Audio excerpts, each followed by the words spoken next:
Stick around, folks. In this video, I'm giving you 3 secrets to great pinup art. Hey, are you a super fan of my videos and artwork and want a way to get more? For as little as $1 a month, you can, all through the magic of Patreon. Head over to patreon.com/drstew_art and sign up right now.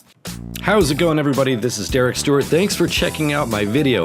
Okay, so now my personal philosophy when approaching pinup art falls squarely on 3 core principles, and I'm going to tell you exactly what those 3 things are. But first, do me a solid. Just a quick favor, if you don't mind, hit that old like button and subscribe if you really mean it.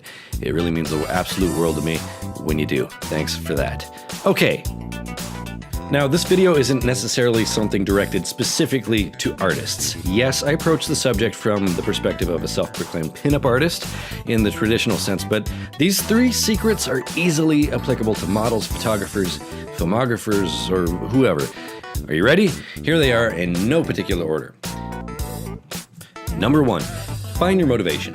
Pinup art is like most things you see in film, television, comic books, or photography.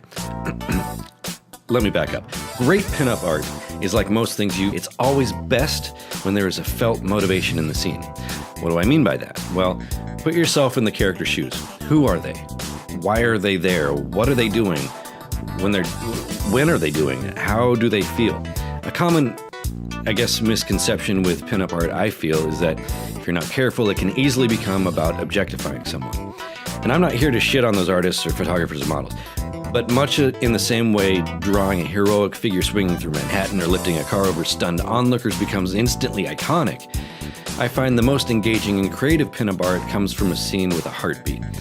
Spot-on anatomy is great and important on a technical level, but without any conflict or emotion, pinup can quickly fall flat. Find your moment, find your story, and find your motivation. That's secret number 1. Number 2. Find your focus. This is a natural extension of number 1. Keep your scenes simple. If your pinup is in a summertime water balloon fight, it may not make much sense to start sketching in where she hung up the snowshoes last winter. Make the piece all about the water balloon fight, okay? If you like animals and you want to include a dog, make sure the dog's playing along in the game and not just digging around in the backyard for bones. It adds to the drama of the moment and makes for an even better piece. Have your pinup at the ready with a water balloon, in this example. About to launch it across the yard and stage your scene so all of it's focusing in on that moment. If you want an excellent American artist to use as motivation for this, look at anything from Norman Rockwell. Every intention and every painting he did was crystal clear. Number 2, find your focus. Number 3, less is more. Now, don't be confused by this. I'm not talking about clothing. I mean, don't get me wrong, bikinis and Daisy Dukes are great, but that's not always going to be clutch, nor will it always make sense in your pinup drawings. What I mean is, once you've found your motivation, once you've found your focus, don't feel you need to bog yourself down with every little crevice on your character's face. You certainly don't need to draw every single hair on her or his head or the dog's head. You should be doing your best to capture the feeling of the moment, is what I'm trying to say. If you're painting a wide shot of the pinup, for example, and you find yourself painting the pores on her nose, chances are you're heading on down to overcomplicated town. Okay, it's okay to accept that what you don't show is just as important as what you do show. Let your audience have fun with their own imagination by setting them up with a clear, provocative image. And that's really the 3 secrets, in my opinion, to drawing great pinup.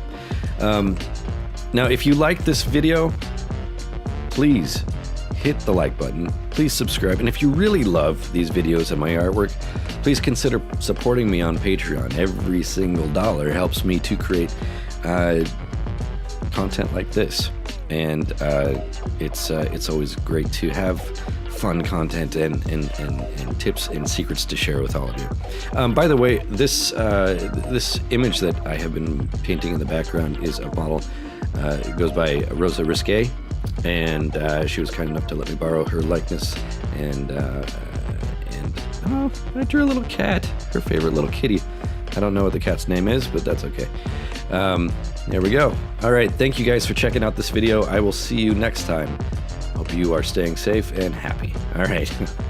Take care, everybody. Bye-bye.